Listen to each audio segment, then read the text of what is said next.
여태 손주 봐주고 집안일까지 했는데 고맙다는 말 한마디 없니? 그때 안방에서 며느리가 불쑥 나왔죠.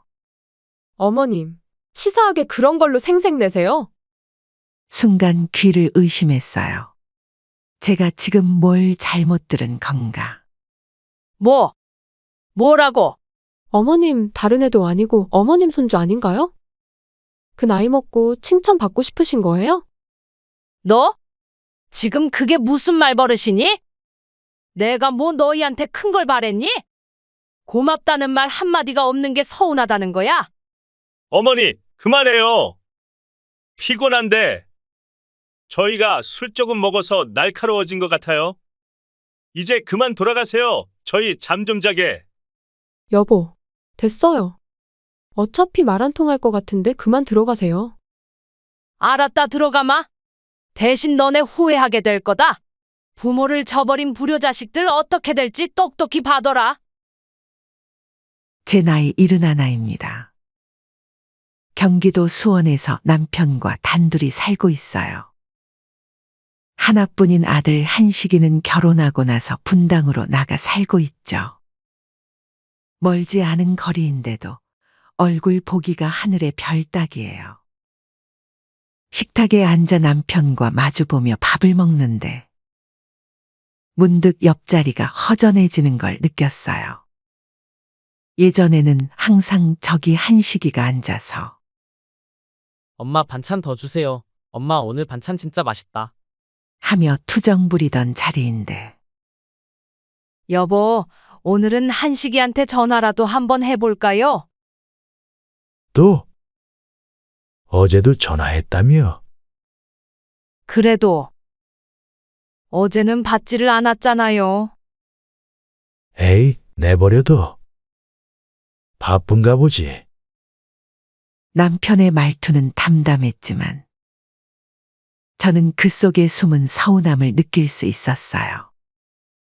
아들 얘기만 나오면 한숨부터 나오는 게 요즘 우리 부부의 모습이에요. 엄마, 바빠서요. 오늘은 좀 피곤해서. 어머님, 다음에 시간 되면 갈게요. 항상 이런 핑계들이었어요. 처음엔 그래, 젊은 사람들은 바쁠 테지 하며 이해하려 노력했죠. 하지만 시간이 지날수록 그 핑계가 핑계라는 걸 너무나 잘 알게 되었어요. 특히 며느리가 온 뒤로는 더욱 그랬죠. 여보, 기억나요? 우리 한식이가 처음 여자친구 데려온다고 했을 때 그럼. 그때 걔가 얼마나 떨고 있었다고. 평생 처음 보는 모습이었지. 맞아요. 한식이가 그렇게 긴장하는 모습은 처음 봤죠. 그날이 문득 떠올라 남편과 이야기를 나눴어요. 한식이가 결혼한다고 했을 때만 해도 얼마나 기뻤는지 몰라요. 어릴 때부터 공부하는 담을 쌓고 말썽만 피우던 아들이었지만 이제야 짝을 만나 이제 제대로 된 어른이 되겠구나 싶었거든요. 엄마, 아빠. 제가 할 말이 있어요. 그날 저녁 식탁에 앉아있던 한식이의 목소리가 떨리고 있었어요. 응, 그래. 무슨 일이니? 사실 결혼하고 싶어요. 뭐라고? 아직 일도 제대로 못 잡았는데 무슨? 아니에요, 아빠. 제가 이제 아빠 공장에서 열심히 배우면서. 갑자기 그게 무슨 소리니? 그때 옆에 앉아있던 여자친구가 조심스럽게 고개를 숙이며 말했어요. 아버님, 어머님. 저 한식이 오빠랑 결혼하고 싶어요. 지금은 부족할지 모르지만 서로 의지하면서 열심히 살아보고 싶어요. 그 모습이 참 예뻤어요. 철없는 우리 아들을 선택해준 며느리가 그저 고마웠죠.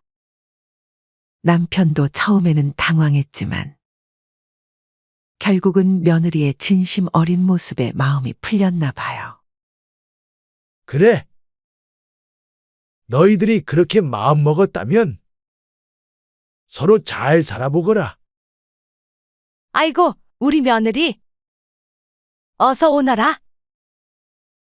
저는 눈물이 날 것 같아 며느리를 꼭 안아주었죠. 결혼식 날은 정말 행복했어요.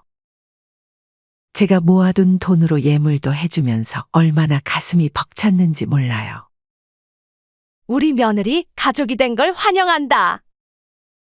앞으로 잘 지내보자.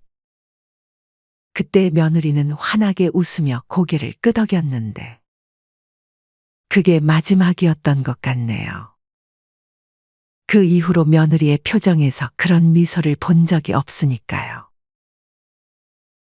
처음에는 제가 뭔가 잘못하고 있나 싶어 더 열심히 노력했어요.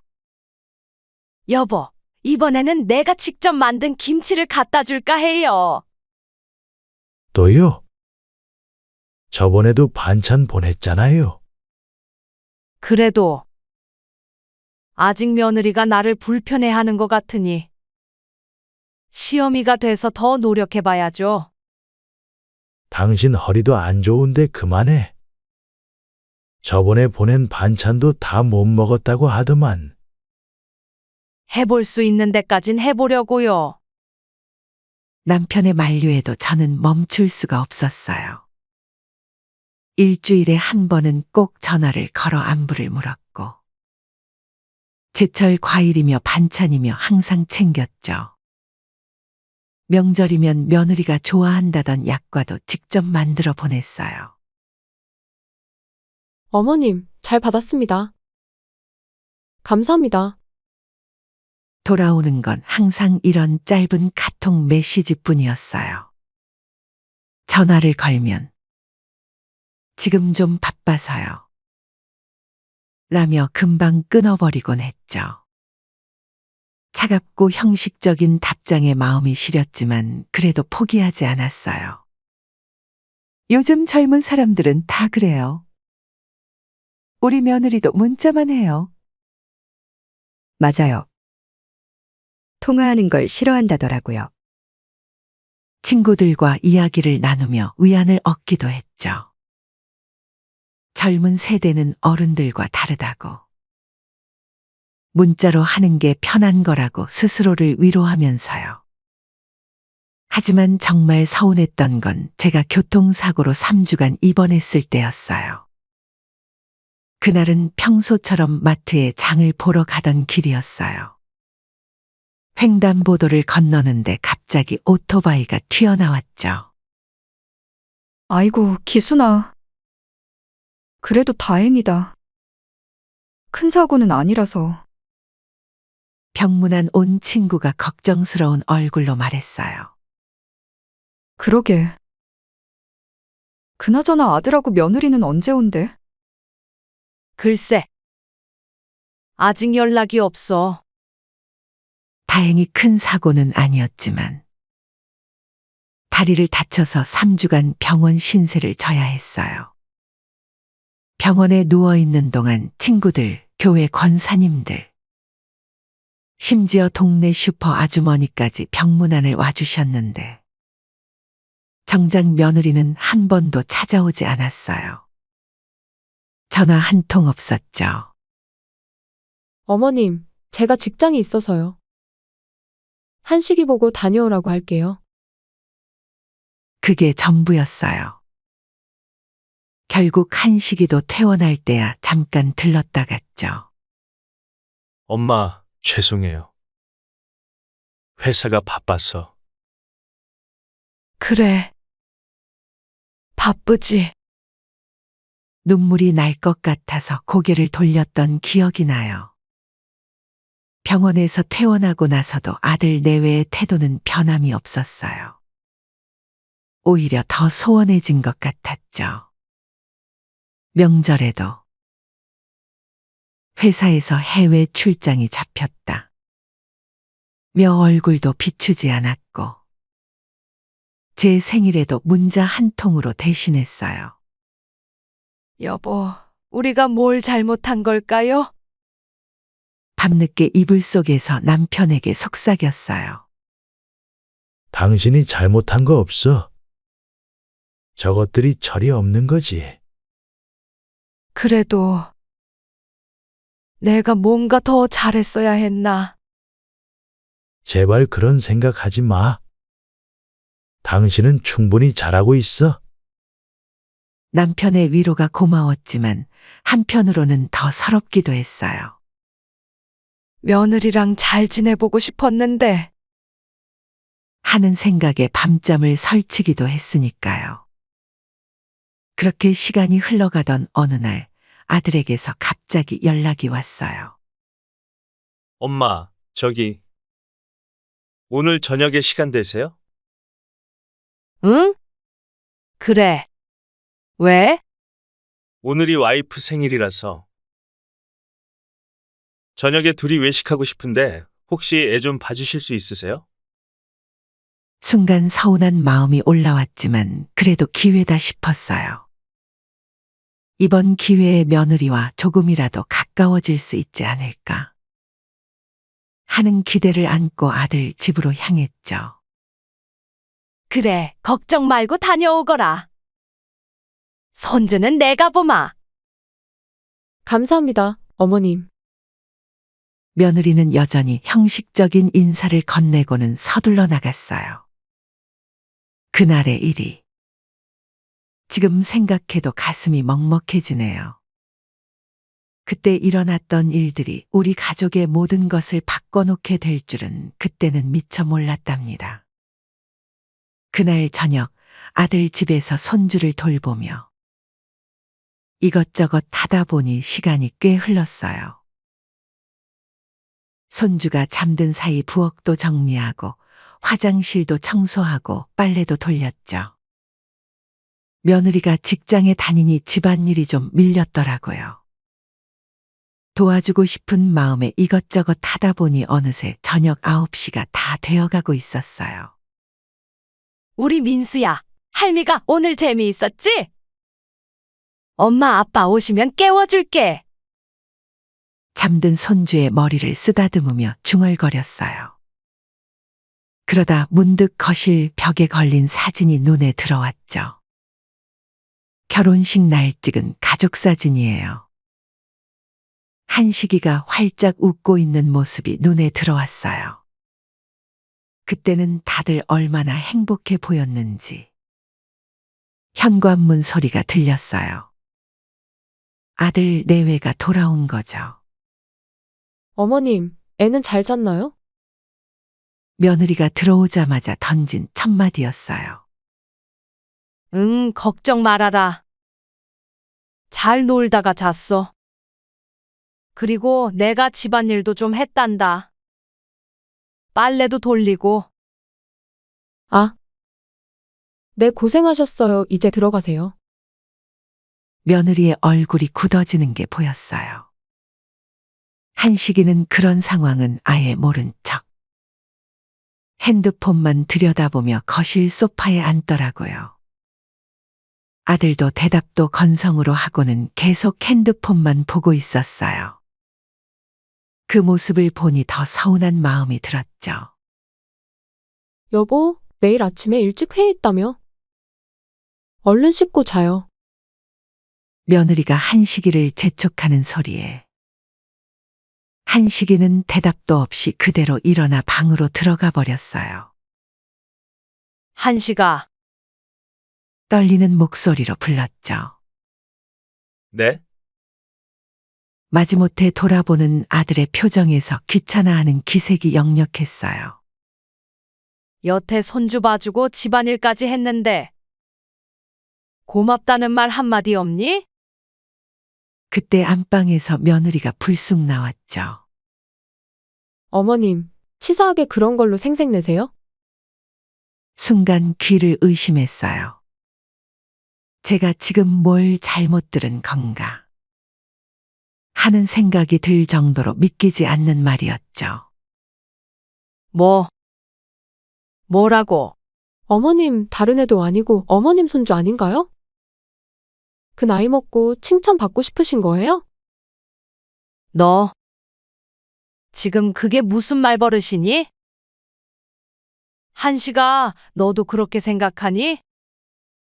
아들에게 말했지만 한식이는 고개를 돌린 채 대답이 없었어요. 지금 아들 앞에서 이런 식으로 저희 사이 이간질 하시려고 하시는 거예요? 며느리의 날선 목소리가 이어졌어요. 내가 뭐 너희한테 큰 걸 바랬니? 고맙다는 말 한마디가 없는 게 서운하다는 거야? 어머니, 그만해요. 피곤한데.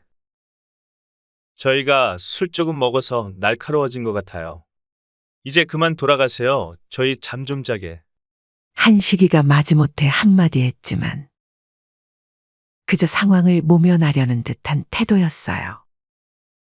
자기 어머니가 이런 대접을 받는데도 아무런 반응이 없는 거예요. 됐어요. 어차피 말 안 통할 것 같은데 그만 들어가세요. 그리고 어머님, 전부터 말씀드리고 싶었는데요. 어머니한테 노인 냄새가 나서 속이 안 좋아져요. 좀 씻고 다니시는 게 어떨까요? 그 순간 제 마음속에서 뭔가가 확 무너져 내렸어요. 눈앞이 캄캄해지는 것 같았죠. 며느리의 말 하나하나가 칼날이 되어 가슴을 파고들었어요. 지금 시어미한테 그게 할 소리니? 어이가 없구나. 지금까지 너네랑 잘 지내보려고 했던 내가 바보다. 엄마, 그냥 서로 감정적으로 하지 말고. 저도 이제 피곤해서. 한식이는 그렇게 말하며 방으로 들어가 버렸어요. 그저 자기는 모르는 일이라는 듯이 발을 빼버린 거죠. 그대로 현관문을 열고 뛰쳐나왔어요. 엘리베이터도 기다리지 않고 계단으로 뛰어내려갔죠. 아파트 입구 벤치에 주저앉아 얼마나 있었는지 몰라요. 차가운 밤바람이 불었지만 전혀 느껴지지 않았어요. 그저 아들과 며느리에게 느껴지는 배신감.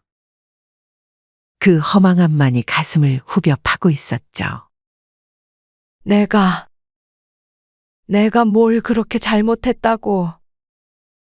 흐르는 눈물을 닦을 생각도 못한 채 중얼거렸어요. 집으로 돌아오는 길. 택시 안에서도 계속 한식이의 뒷모습이 떠올랐어요. 어릴 적 업어달라며 매달리던 그 아이가. 이제는 제 편이 되어주기는커녕 모른 척 외면하는 아들이 되어 있었어요.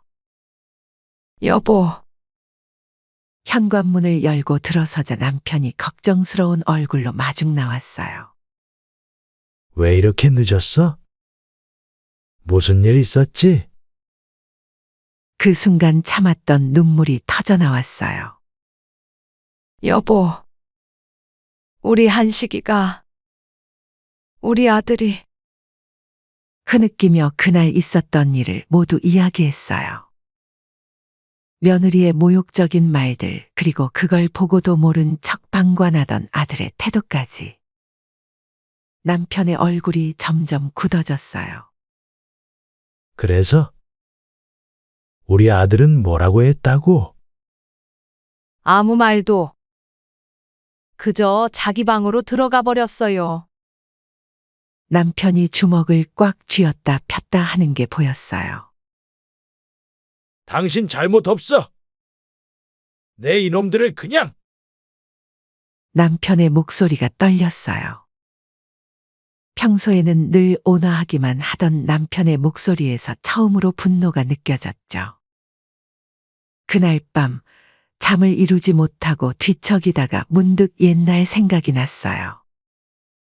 한식이가 중학생 때 다른 아이들과 싸워서 다친 적이 있었죠. 그때 밤새 응급실에서 지키고 있었던 게 떠올랐어요. 그때는 그렇게 애틋하던 아들이 이제는 여보, 나 좀 나갔다 올게. 다음 날 아침 남편이 평소보다 일찍 일어났어요. 어디 가세요? 할 일이 있어서 평소와 달리 정장 차림이었는데 그 모습에 어딘가 심상치 않은 기운이 느껴졌죠. 곧 알게 될 거야. 걱정하지 말고 집에서 기다려. 남편의 목소리에서 단단한 결의가 느껴졌어요. 아침 식사도 거른 채 서둘러 나가는 모습을 보며 불안한 마음이 들었지만 저는 그저 멍하니 창밖을 바라보며 남편을 기다릴 수밖에 없었죠. 시간이 흘러 점심때가 되어갈 무렵 갑자기 한식이에게서 전화가 왔어요. 엄마! 지금 큰일 났어요. 빨리 여기 좀 와주세요. 다급한 목소리였어요. 무슨 일인데?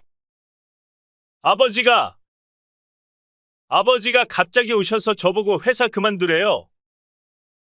통장도 다 정리하시고 집도 비우라고 하시는데 엄마, 제발 빨리 와서 아버지 좀 말려주세요. 순간 가슴이 철렁 내려앉았어요. 편히 아침에 나간 이유를 그제야 알 것 같았죠. 택시를 타고 아들 집으로 향하는 내내 마음이 무거웠어요. 아들 집에 도착했을 때 거실은 이미 난리가 난 후였어요. 테이블 위에는 여러 서류들이 흩어져 있었고 아들과 며느리는 얼굴이 하얗게 질린 채 소파에 앉아 있었죠. 아버지, 이러시면 안 돼요. 저희가 어디로 가란 말씀이세요? 내가 알아서 해. 이제 내 나이가 35이야. 평생 부모 등에 업혀 살 생각이었니? 남편은 이미 모든 준비를 해온 것 같았어요. 공장 통장도 정리했고 사무실 열쇠도 회수해 왔더라고요. 집 문제도 이미 부동산과 상담을 마친 상태였죠. 여보, 제가 들어서자 남편이 고개를 돌렸어요. 왜 왔어요? 집에서 기다리라고 했잖아요. 아버님, 제발요. 며느리가 울면서 남편 앞에 무릎을 꿇으려 했어요. 일어나! 그렇게 무릎 꿇는다고 해결될 일이 아니다. 남편의 목소리는 차갑게 가라앉아 있었어요. 어제는 노인 냄새 난다며 우리를 무시하더니 오늘은 이렇게 무릎 꿇고 그게 말이 된다고 생각해. 아버지, 어제는 제가 잘못했어요. 그때는 제가 피곤했다고? 그래, 내가 피곤했지. 근데 말이다. 내 어미는 평생 너 키우면서 한 번도 피곤하다는 핑계로 너를 외면한 적이 없었어. 남편이 서류철을 꺼냈어요. 이거 봐라. 이 집 등기부등본. 실소유자가 누구지? 그래, 바로 나야. 내가 취직도 못했을 때 내가 내 명의로 해준 거 아니었니? 공장에서 일하는 것도 내가 능력이 있어서가 아니라 내가 너라도 건사해야겠다 싶어서 받아준 거고. 아버지, 그래도 이제 와서 빌고 매달린다고 다 해결될 것 같아. 어제 내 어미가 그런 모욕을 당할 때는 방관자로 있다가 이제 와서 이러는 게 더 실망이다. 며느리가 흐느끼며 말했어요. 어머님, 제발 저희 좀 도와주세요. 제가 정말 큰 잘못을 했어요. 그때는 제가 너무 교만했던 것 같아요. 어머님께 했던 행동들 정말 제가 미쳤었나 봐요. 순간 어제의 기억이 떠올라 가슴이 아팠어요. 하지만 지금 이 상황이 더 마음 아팠죠. 엄마, 제발 아버지 좀 말려주세요. 한식이가 애원하듯 제 팔을 잡았어요. 그때였어요. 남편이 탁자 위에 봉투 하나를 올려놓았어요. 이거! 그동안 내가 공장에서 받은 월급이랑 퇴직금이다. 한 달 안에 이사 나가. 월세방이라도 구해서. 아버지! 이렇게까지 하시기에요? 갑자기 이러시면 안 되죠. 갑자기라고. 내가 언제부터 너희 뒷바라지에 왔는지 알아? 내가 26에 처음 실패했을 때부터야. 그때 내가 널 받아줬지. 30에 결혼한다고 했을 때도. 이 집 마련해 준 것도 그렇고. 근데 고마워하지는 못할 망정. 부모를 무시하고 업신여기고. 에이, 못난 놈. 남편의 목소리가 떨렸어요. 분노보다는 깊은 실망감이 느껴졌죠. 여보, 제가 남편의 팔을 잡았어요. 이제 됐어요. 더는 말고 그만 가요. 엄마, 한식아, 이제 내 아버지 말씀이 맞아. 우리가 너무 널 감싸기만 했나 봐. 이제는 내 힘으로 살아보렴. 어머님, 며느리가 다시 붙잡았지만 저는 고개를 저었어요. 우리가 현관문을 나설 때까지도 한식이와 며느리는 계속 매달렸어요. 하지만 남편은 뒤도 돌아보지 않았죠. 엘리베이터를 기다리는 동안 아들 집에서 흐느끼는 소리가 들렸어요. 가슴이 찢어질 것 같았지만 이번에는 돌아가지 않았어요. 집으로 돌아오는 택시 안에서 남편이 말했어요. 미안해요. 당신 마음 아프게 해서. 아니에요. 당신 말이 맞아요. 이제는 우리도 달라져야 할 것 같아요. 내가 어제 밤부터 준비했어요. 공장 통장도 정리하고 집 문제도 알아보고. 이제 더는 자식 눈치 보면서 살고 싶지 않아서. 그날 밤 한식이에게서 수십 통의 전화가 왔어요. 문자도 계속 왔고. 하지만 우리는 받지 않았어요. 며느리도 계속 문자를 보냈지만 읽지 않았죠. 아버님, 어머님, 저희가 정말 잘못했어요. 제발 한 번만 용서해 주세요. 엄마. 우리가 너무 이기적이었던 것 같아요. 이제 정말 반성하고 있어요. 하지만 남편은 단호했어요. 시간이 필요해요.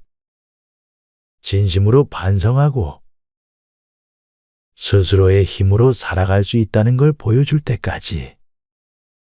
결국 한식이 부부는 월세방을 얻어 이사를 나가게 됐어요. 한식이는 이제 아버지 공장이 아닌 다른 곳에서 일자리를 찾아야 했고, 며느리도 더 이상 편하게 살던 집에서 살 수 없게 된 거죠. 여보, 이제 어떻게 될까요? 그날 밤 잠자리에 누워 남편에게 물었어요. 괜찮아요.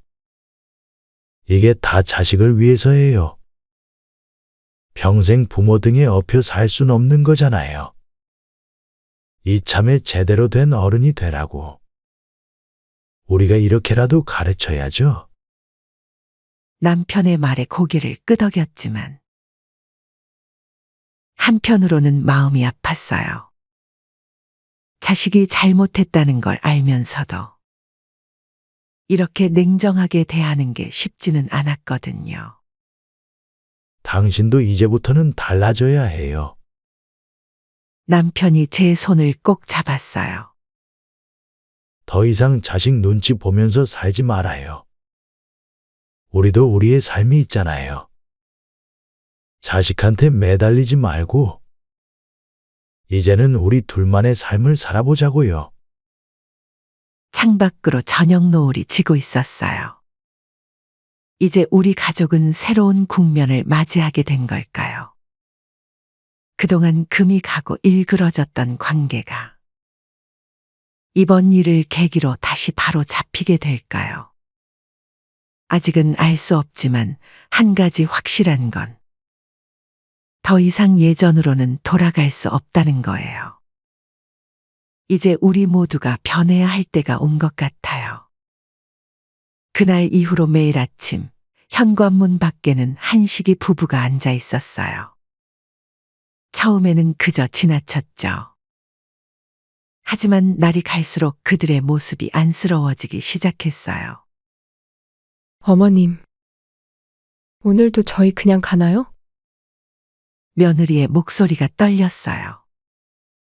창문 틈으로 보니 며느리의 얼굴이 많이 초췌해져 있더라고요.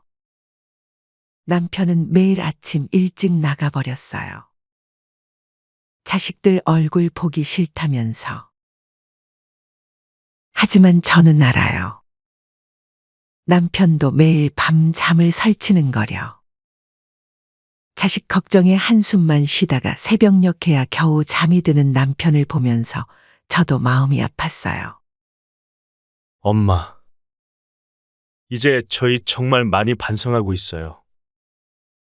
한식이의 목소리가 들렸어요. 며칠 전부터는 매일 아침 도시락을 싸들고 와서 현관 앞에 두고 가더라고요. 이거라도 드시고 계시죠? 엄마가 좋아하시던 멸치볶음도 넣었어요. 도시락 속 반찬들이 서툴고 어설펐지만 그래도 정성은 느껴졌어요. 한식이가 요리를 배우고 있다는 소리도 들렸고요. 아들이 이렇게 변할 수 있다는 게 신기하면서도 한편으로는 마음이 아팠죠. 여보, 도시락은 치워두세요. 남편은 매일 도시락을 그대로 두었어요. 하지만 어느 날 제가 몰래 들여다보니 도시락이 비어 있더라고요. 아마도 남편도 밤늦게 몰래 먹은 모양이에요. 한 달이 지나고, 두 달이 지나고, 계절이 바뀌어도 한식이 부부는 매일같이 찾아왔어요. 어머님, 이제 저희 월세방으로 이사 갔어요. 한식 씨도 새로운 직장을 구했고요. 어느 날 며느리가 조심스레 말을 건넸어요. 많이 힘들지만 그래도 저희끼리 살아보려고 노력하고 있어요. 이제야 깨달았어요. 그동안 저희가 얼마나 철없이 살았는지. 창문 틈으로 보니 며느리의 손이 거칠어져 있었어요. 엄마. 아버지는 좀 어떠세요? 한식이가 조심스레 물었어요. 건강은 괜찮으시죠? 요즘 일교차가 심해서. 목소리에 진심 어린 걱정이 묻어났어요. 예전 같았으면 이런 걱정도 하지 않았을 텐데. 어느 날은 제가 장을 보고 돌아오는데 한식이가 아파트 입구에서 기다리고 있더라고요. 엄마, 제가 들어드릴게요. 무거운 장바구니를 받아들며 한식이가 말했어요. 엄마. 그동안 정말 죄송했어요. 이제야 알겠어요. 엄마, 아빠가 저희한테 얼마나 많은 걸 해주셨는지. 어머니, 아버지 빈자리가 정말 크게 느껴져요. 눈물을 참으며 하는 말에 저도 마음이 복잡해졌어요. 여보, 어느 날 밤 잠자리에 들며 남편에게 조심스레 말을 꺼냈어요. 아이들이 많이 달라진 것 같아요. 남편은 한동안 말이 없었어요. 그래요. 나도 봤어요. 하지만 이게 진심일까요? 아니면 다시 예전처럼 편하게 살고 싶어서 그러는 걸까요? 남편의 말에 저도 할 말이 없었어요. 그날 이후 다시 뒤척이다가 문득 창밖을 내다보니 달빛이 유난히 밝더라고요. 엄마. 이제 정말 달라졌어요. 며칠 전에는 회사에서 진급도 했어요. 이제 제 힘으로 살아갈 수 있어요. 한식이가 어제 또 찾아와서 한 말이에요. 어머님, 저희가 잘못했어요. 그동안 저희가 얼마나 이기적이었는지 이제야 깨달았어요. 며느리도 매일같이 눈물로 호소하고 있어요. 하지만 아직도 망설여져요. 이들을 다시 받아들여야 할까요? 진심으로 뉘우치고 변화한 걸까요? 아니면 또다시 우리 마음을 아프게 할까요? 창가에 앉아 하늘을 바라보며 생각해 봅니다. 매일 아침 현관 앞에 놓여 있는 도시락. 비가 오나 눈이 오나 찾아오는 발걸음. 손이 거칠어진 며느리, 진급 소식을 전하러 온 아들.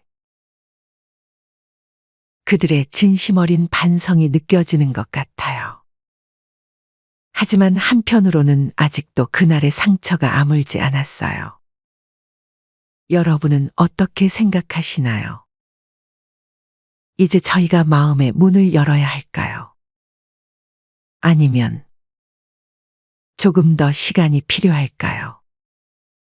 제 사연은 여기까지입니다. 여러분의 생각을 댓글로 남겨주시면 천천히 확인해 보겠습니다. 지금까지 들어주셔서 감사드립니다.